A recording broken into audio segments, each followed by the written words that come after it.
If you're watching this video, you've had your fair share of Minecraft butt videos recommended on YouTube. Whether you actually watch them is up to you, but if you watch any Minecraft videos, these ones are very hard to avoid.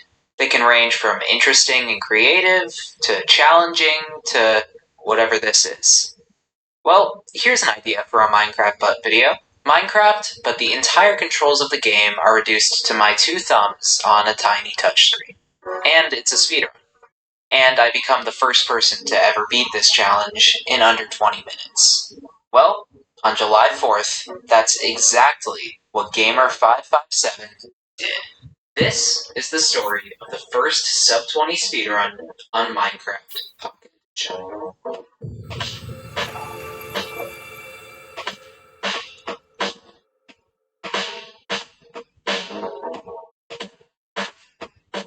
Unlike the majority of speedruns you'll see, which are played on Java Edition on a PC, Minecraft Pocket Edition runs on Bedrock. There are several significant changes from Java to Bedrock, which I'll cover throughout the run, but in reality, Bedrock isn't much worse for speedrunning than Java. There are sub-14 minute times on both PC and console. The reason Pocket Edition is so far behind is because of the game mechanics. The ability to move, craft, fight, or generally do anything on Minecraft Pocket Edition is limited by the use of a touchscreen. But despite what you might expect, the first sub-20 on Pocket Edition wasn't out of nowhere. The world record at the time was a 20-minute, 52-second run by ENG, with Gamer557 right behind with a 21:06. 6 different players had sub-30s, and 3 of them came from the last 2 weeks. With those 2 runs the only sub-25s on the board, it was a race between the 2 to see who could reach the milestone first, getting a sub-20 on Pocket Edition 11 months after the first ever random seed sub-20 in any Minecraft version. Let's get into the run. Gamer557's recording starts off by conveniently reminding us of how annoying the Pocket Edition controls are, with him misplacing a bucket of lava and losing about a 7-minute nether entry. As bad as that 7-minute entry sounds, it's completely world recordable in Pocket Edition, even after Gamer's sub-20. He spawns into the world right next to a jungle and dark oak forest, and if you're like me, your mind immediately went to one of the Minecraft speedrunning category extensions, All Logs. Gamer thinks the same way, and sets out in search of a savanna and taiga biome. After finding a ruined portal with lava and a village with a blacksmith instead, he decides to try to beat the game, with the ruined portal giving him a way to enter the nether, and the village providing all the materials he'll need. The blacksmith isn't great, only giving him 1 iron, but if the iron golem drops 5 ingots, and the ruined portal has either a flint and steel or a fire charge, which it usually does, he'll be able to make an iron pickaxe. With an iron pickaxe, he'll be able to mine gold blocks, leaving open the possibility of trading at a bastion. After using a unique strategy where he angers the golem, then digs down instead of building up to kill it, that's exactly what he gets, and after gathering food and wood, he heads to the ruined portal. He builds the portal very fast considering he's on Pocket Edition, which is still very slow by most speedrunners' standards. He gets fire charges and a piece of gold armor from the chest, and he's set to go into the nether at under 5 minutes, which is great pace for Pocket Edition. Although Stabilizers. it's about a minute slower than ENG's Enter and his world record. With no nether fortress in sight right away, the next step for Gamer557 is going to be getting ender pearls. One of the biggest differences between Bedrock and Java Edition is that, unlike Java, in Bedrock, there is no true meta when it comes to acquiring pearls. The fastest ever Bedrock random seed speedrun, Mouse's1305, uses classic strats, where you just mine a little bit of gold and trade it with piglets, hoping to get lucky trades. Gamer557's 21:06, second place at the time, got gold from a bastion, which is the hypermodern method, but he did use the same primitive route that Curryway used in the first Java hypermodern 8 months ago. ENG's world record at the time not only didn't use hypermodern strats, it didn't even use classic strats. He killed all the Endermen by hand, the oldest strategy there is. Luckily, Gamer557 quickly finds a bastion, and like in his former PV, he'll be using a different trading route than you'd usually see. The reason Bedrock runners have to do this is because Piglin AI is much different in Bedrock than in Java, meaning the Java routes don't work.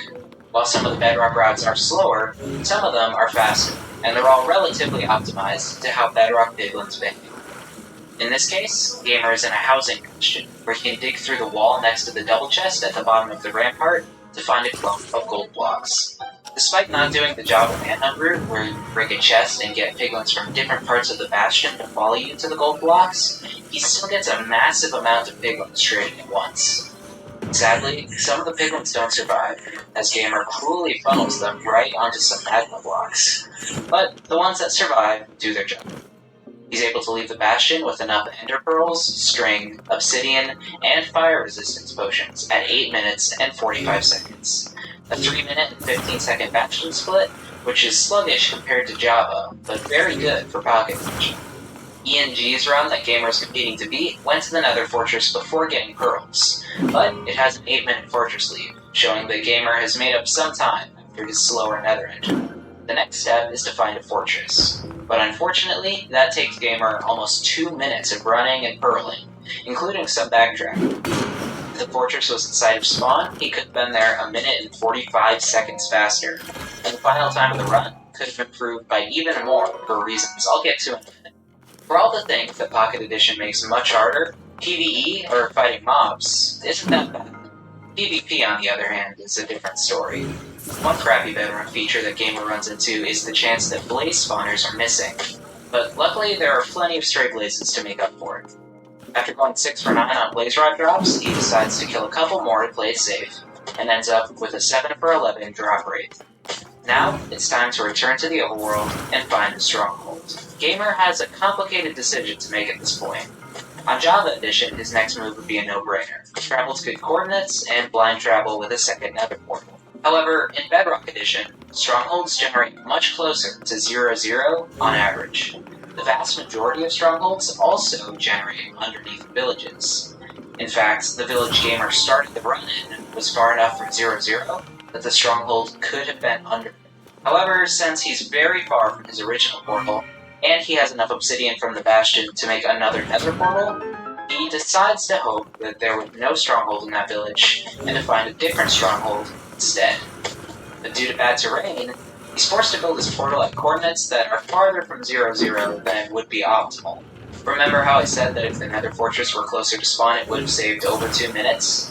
That's because he wouldn't have had to spend the 45 seconds he did traveling to better blind coordinates, and could have saved up to around 2 minutes of traveling in the overworld. So, in theory, with the better fortress location, this run could have been 4.5 minutes faster, approaching sub 15-minute territory. But anyway, all that is for another day. After blind traveling at 13 minutes, the stronghold will definitely be closer to spawn than he is. The only question is how much closer. The endgame of the run starts off badly, as he comes back into the overworld in the worst possible biome, a bamboo jungle, which is incredibly slow to move through. Luckily, he is only about 100 blocks from a desert, where his movement becomes much quicker. Now, in Java Edition, the player would likely use the F3 screen to estimate the distance and find the exact angle of the stronghold from their position. But on Bedrock, that's not an option. Luckily, given that Gamer's in a biome that can't have villages, he can pretty much count on the stronghold to be below one, meaning he can just follow the direction of the Eye of Ender until he runs into a village. After a solid 2 minutes of running, he reaches a desert village, where he'll not only most likely find the stronghold, but he can also grab some beds, which he'll need for the end fight. He has strength from the bastion as a backup, but grabbing the beds gives him a small time save. However, after grabbing the beds, Gamer throws 2 Eyes of Ender, which give him bad news. The stronghold isn't under this village. At 16 minutes, his shot at world record is becoming slimmer. But after climbing a hill, he sees his saving grace. Another village very close by. He can be 99.99% sure that the stronghold is underneath this village, but he still has to triangulate where to dig down. If he digs over the wrong part of the stronghold, he could miss it. With a stroke of luck, though, the first Eye of Ender he throws in the village goes down, meaning he threw it into the chunk where the starter staircase of the stronghold is located. Despite this skeleton's best efforts, Gamer is digging down at 1710. With stronghold navigation, it's great. After taking one wrong turn, he doubles back and runs straight to the portal room. A 2-eye saves him the time of having to craft more Eyes of Ender, since 2 of the ones he threw broke, and he's into the end at 1813. Gamer gets to the middle of the island at 19 minutes, where the dragon perches almost instantly. Now, it's time to show off the Bedrock 1 cycle. First step is to shoot the dragon from underneath. This allows Gamer to get critical hits on it with his sword. After taking away about a quarter of the dragon's health, Gamer builds a tower with lava running down the side, so that the dragon is unable to fly away quickly. Don't look away now, because if you do, you could miss it. Gamer 557 is about to complete the first sub-20 speedrun in Minecraft Pocket Edition history.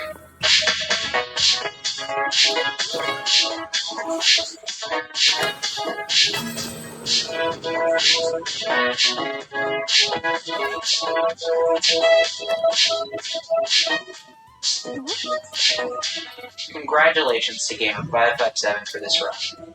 He's joined the ranks of eSizzler on Java 1.16, DMAX on Yeah, I don't get it either. 15, This is such a stupid mechanic.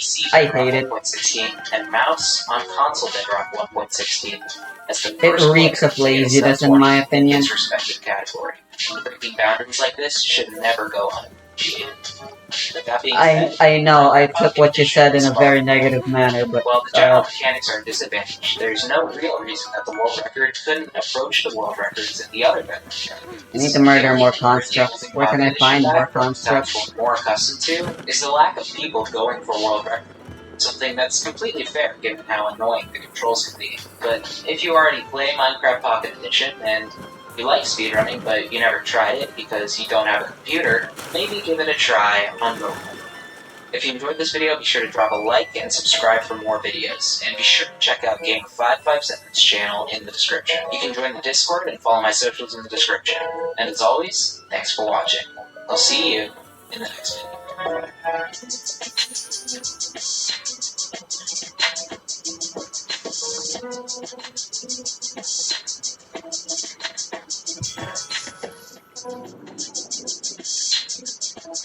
Right, and I believe I can reach Tarrytown from here.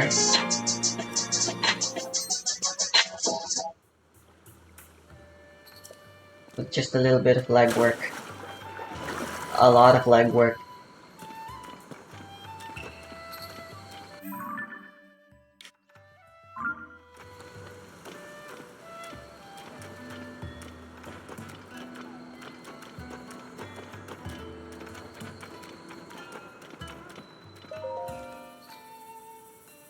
Yeah. Huh.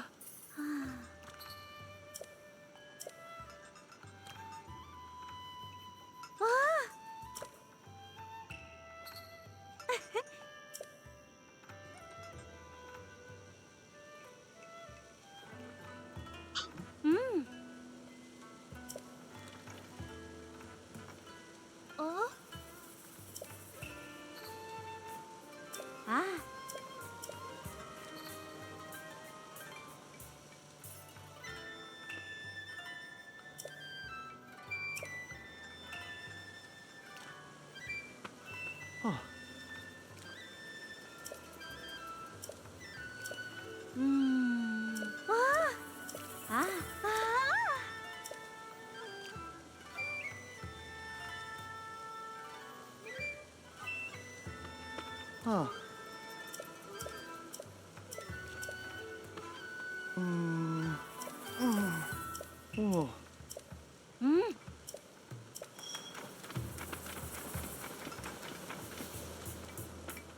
You.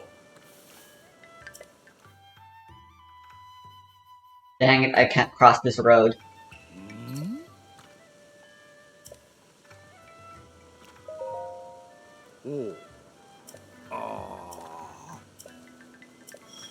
I actually recognized this guy when I first played. I was like, isn't he the guy with the stupid shrine quest back in Breath of the Wild that I really didn't like? Not only was the quest stupid and tedious, the shrine itself was also something that was not very fun for me. It was very slow. It's still physics based like all of the puzzles in Breath of the Wild are. But like that one was cycle based. as well as physics-based, which just isn't fun, you know? Especially on repeat playthroughs.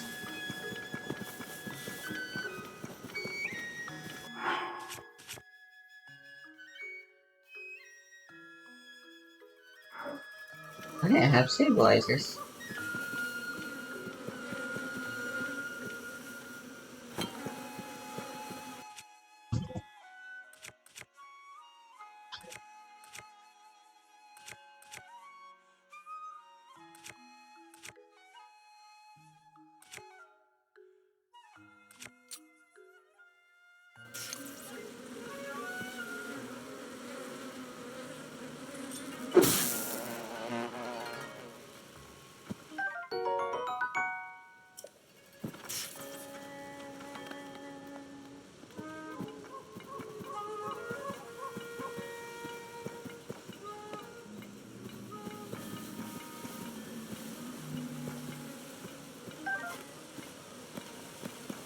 Could have cooked up some stamina recovery stuff.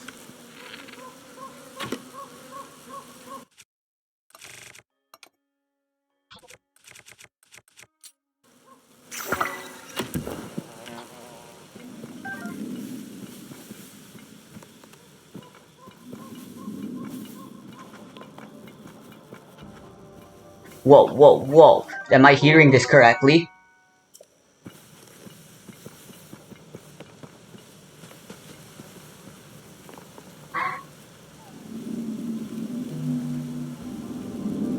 Where? Is she coming in or out? She's coming in.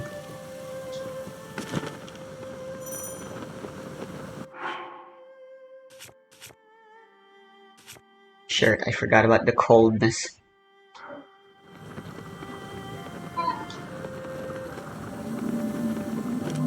Fuck, I just wanna collect some balls.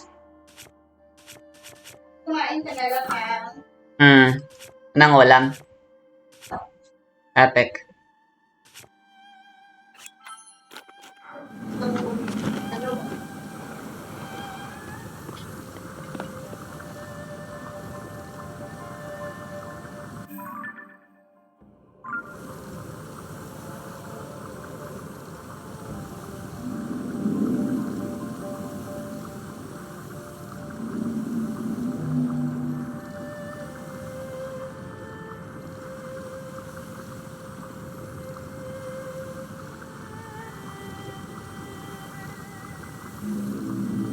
The fact that you could ride the dragons originally irritated me, but I ultimately did find it very cool. The only reason it irritated me was because there was no way I could have predicted this was a thing that you could do now, because in the original, their backs were as slippery as oil. So I thought that was the same here still. But it turns out they got all sorts of new useful materials. I'm not about to pass up from my favorite element.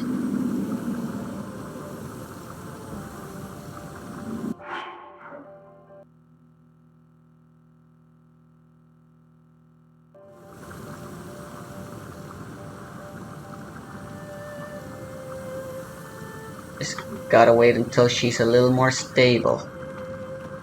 Although I guess I could just start climbing since I don't have the patience for this.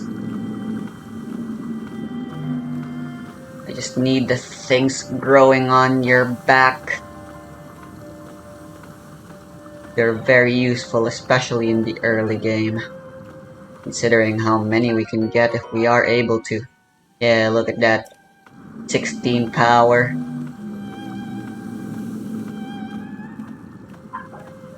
That is absurdly good. And it's imbued with the power of ice.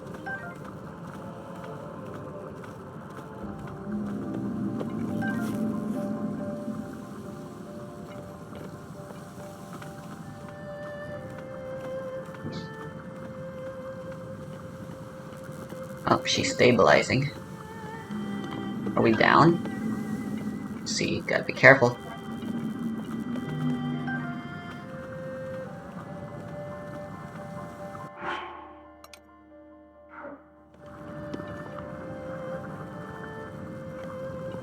Yep, we're in the depths.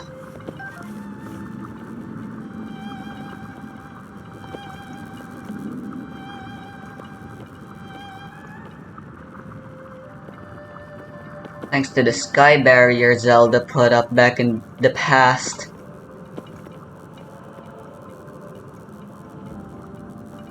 We were never able to see where these guys were going when they went far down or high enough. But now we do. That's some interesting-ish lore, I'll say.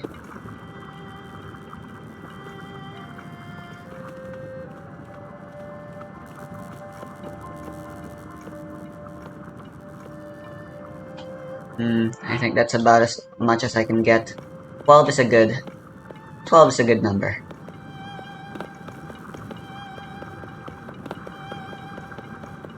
I'll settle for the claw.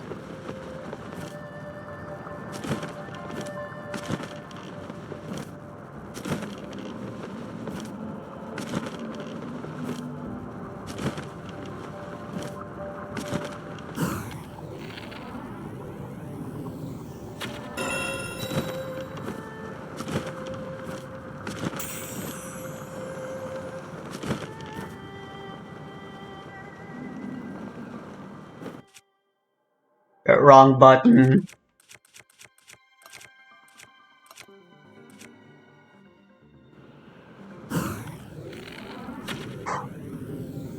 Fuck.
Is that a boss arena over there?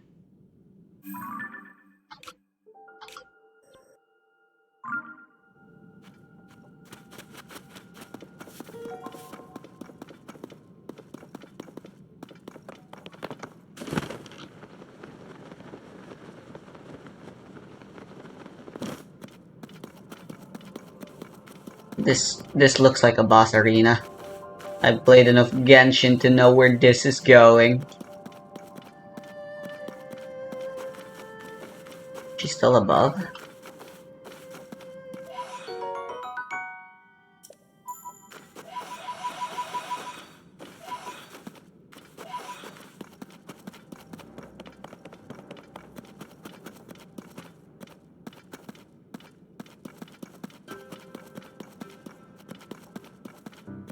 A little hard to see. Might just be the sunlight though. Yep, it's a claymore. Very good.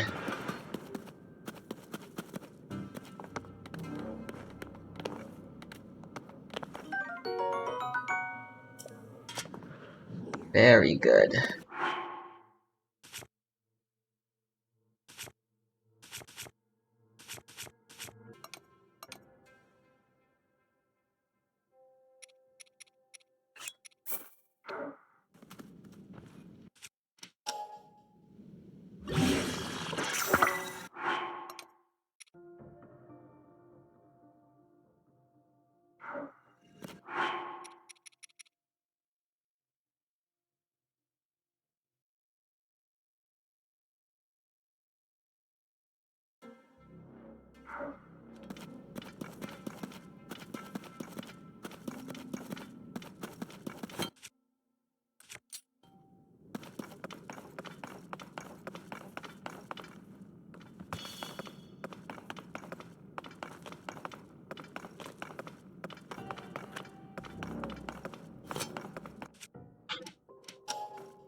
This is for Marbled Goma.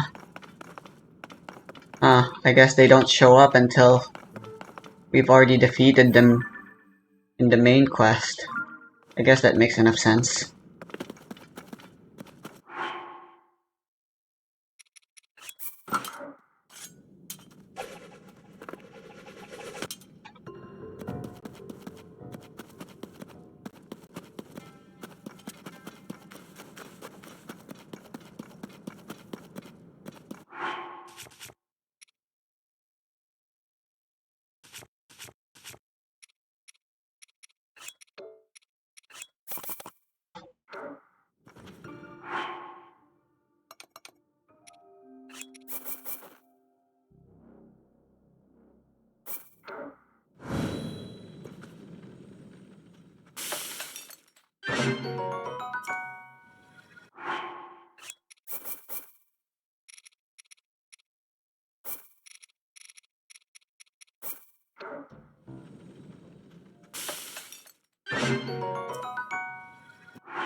Despite how samey it is, I do like the absolute darkness gimmick, and I love exploring it. Sadly, it becomes a lot less fun as you explore more of it, as you inevitably light up more and more of the depths with the light roots,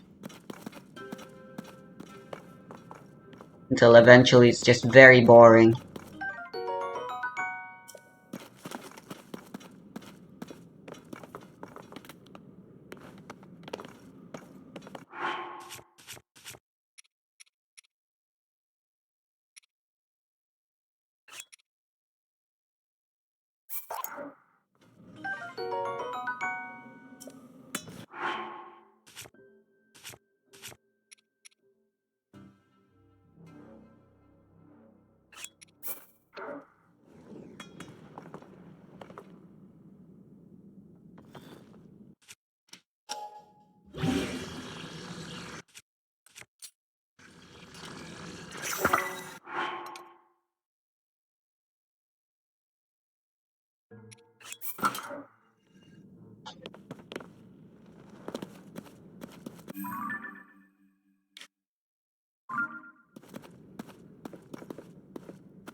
Fuck!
I missed.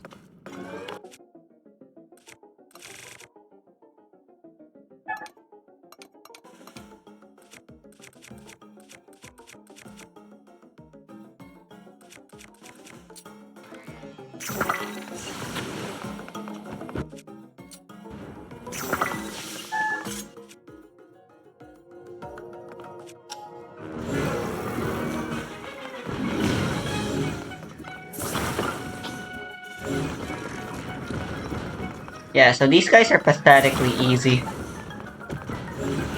Because they're weak to your...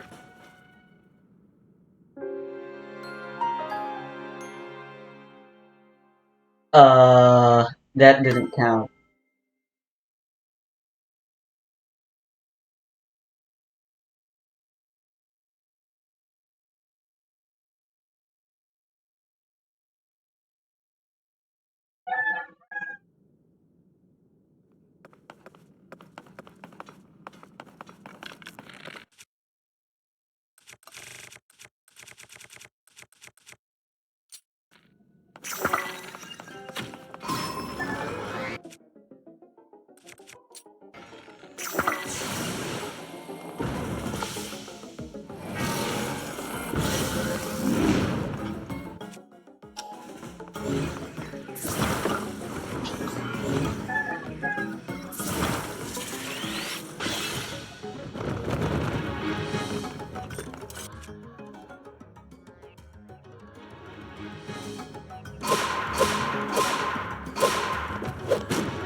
Yeah, I really need a horse.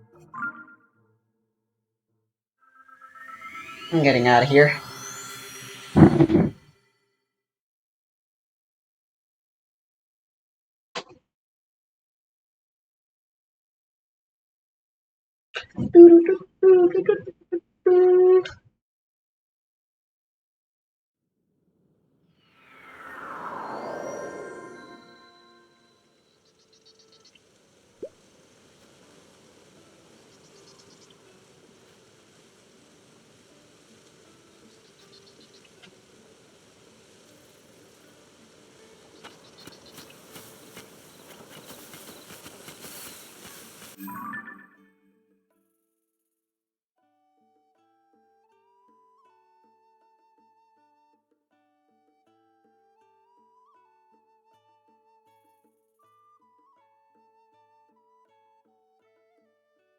Hi everyone, I'm Heath, and in this video we are going to be taking a look at 3D6 and also, interestingly, 5D4 as number generation systems for our action resolution systems in something like Dungeons & Dragons or other role-playing games. And specifically what we're trying to evaluate is what percentage of the time do the dice govern the success or failure of the roll versus how much time does the skill of the player, the skill of the character rather, govern the success or failure of the roll. In a previous video, we studied the D20, which is our standard die for Dungeons & Dragons, and then in another video, we looked Target at the 2D10, spotted. which I have been an advocate for because it generates kind of a little bit of a bell curve, but the 3D6 is going to do that even more. So we're going to take a look at it. I think many people will already kind of figure out what the pattern was, but I do think it's worth doing. Might as well. The 3D6 is popular, GURPS uses it, and if you are trying to move to a system with a greater bell curve, then the step after the 2D10 is definitely going to the 3D6. So we should take a look at how it influences the game. So here's our table as usual. I'm looking at a 3D6 using a +5 modifier as our standard. But here I've got a DC 12. So if you're rolling 3D6, the +5 modifier, and you're trying to hit a DC 12, then if you roll 3, 4, 5, or 6, as well as a 12, 13, 14, 15, 16, 17, or 18, your success has been determined by the dice. That means that 46.75% of the time, the success or failure of the task is determined by the roll of the dice. And then here, 7, 8, 9, 10, or 11, those are the times that your skill has been determinative in the success of the action, and that means that 53.26% of the time the success or failure of the task is determined by the skill of the character. For a total chance of success, though, in this case, of 90.72. And some people have said we shouldn't be worried about whether or not it's the dice or the player skill which is determining success or failure. We should just be looking at the total chance of success. And I think that's probably what the designers of Dungeons & Dragons were looking at. I just want to know what percentage chance the task is going to succeed or fail, and I'm really not interested in knowing whether or not the character actually was determinative in that action, or it was just the result of actions. So some people will definitely say, just look at chance of success, that's all I care about. But for me, I am definitely interested in how much control the dice have over the game versus how much control we have over it. We can do this again right here for rolling 3d6 plus 5 with a DC of 15. And many people will also see where this is going. This is a good horse, I'd say. Restriction rolling a 3, 4, 5, 6, 7, 8, 9, 15, 16, 17, or 18. Those are the times when the dice govern success or failure. And then these times right here, 10, 11, 12, 13, 14, that's when the player or the character's skill success or failure. And here again, for 46.75% of the time, success or failure. Since I don't have a Breath of the Wild save file on and then 53.23% this device, of the time, success or failure. task. I won't get to use my Breath of the Wild courses. Total chance of Not that I success want this to time, anyways. 62.49. And as you can see, our numbers with the chance of success and failure are the same in those cases. That's still basically a coin flip, and that's something that I would be trying to fix in some kind of system that I would, if I were to decide to design one. Let's go one step further with that 3d6 and go over here to the same kind of thing, but this time we're running a DC 18, and you can see what happens here. So success without modification. So if I roll a 3, 4, 5, 6, 7, 8, 9, 10, 11, 12, or an 18, then I am governed by the dice. And then if I roll a 13, 14, 15, 16, or 17, I am governed by character skill. Now, in this case, that means there is a 74.52% of the time the success or failure is determined by the dice, and then 25.46% of the time that the skill of the character is determining, for a total chance of success of 25.92. So you can see what's going on in these bell curve systems. We're looking at 2d10, but then also now even more 3d6, that as your target number starts to creep upward, then yes, luck does play a much greater role in it. Because you've got to roll high in order to score an 18. In this case, even with a +5 modifier, you're still trying to roll on the high end of things. And we've made it more difficult to do that. Because we've made it more difficult to roll on the high end, that the dice are governing the success and failure at the high end, much more so than the skill. But it is interesting to note here that in this case, 25.46% of the time the success or failure of the task